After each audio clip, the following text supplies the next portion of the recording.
Do you ever walk in the trees? Did you know that the trees are medicinal too? Here, check this out. Let's just talk about a few of the trees. Here, you have a white oak. There's the bark, and there's the leaf.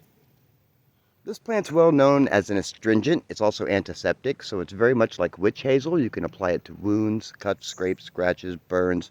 It's very good at alleviating those symptoms. You can use the bark, and the bark is easily broken off. You can see if you're very careful.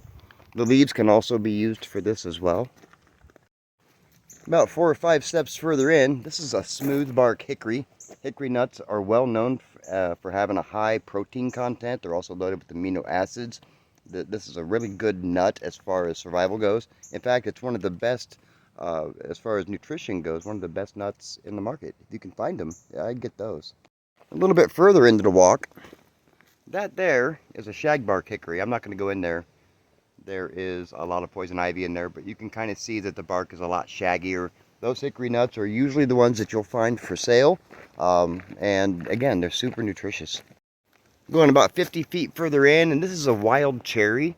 The bark of the wild cherry is well known as a lung herb. This is so gentle, newborns and children can use this very easily because it's so very gentle. This is a very gentle decongestant. It's often found in a lot of natural remedies for children's cough and lung issues.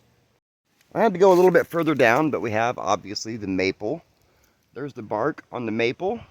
Those trees will usually get pretty big. There are several different varieties of maple. Most maple syrup comes from sugar maples, but you can, in reality, get syrup from almost any maple.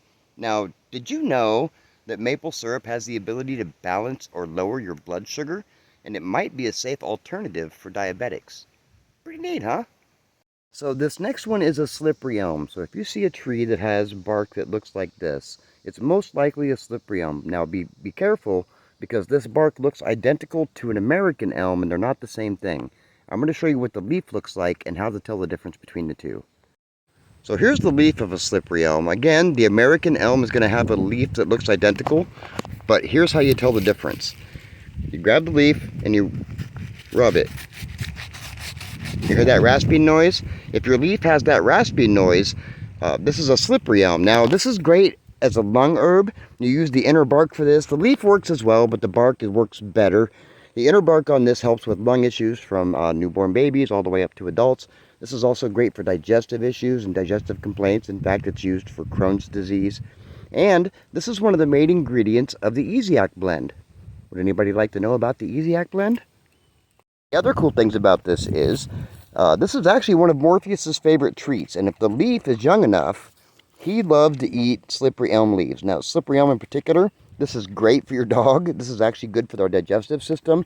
If they have worms, it's somewhat anthelmintic, so it can also help with worms. It is literally one of the things that he will chase down. He loves slippery elm shoots, to be fair. Don't you? So that was actually quite a few trees. If you have any trees around your place, why don't you let me know in the comments? Maybe we can find some medicinal properties for those too. What do you think?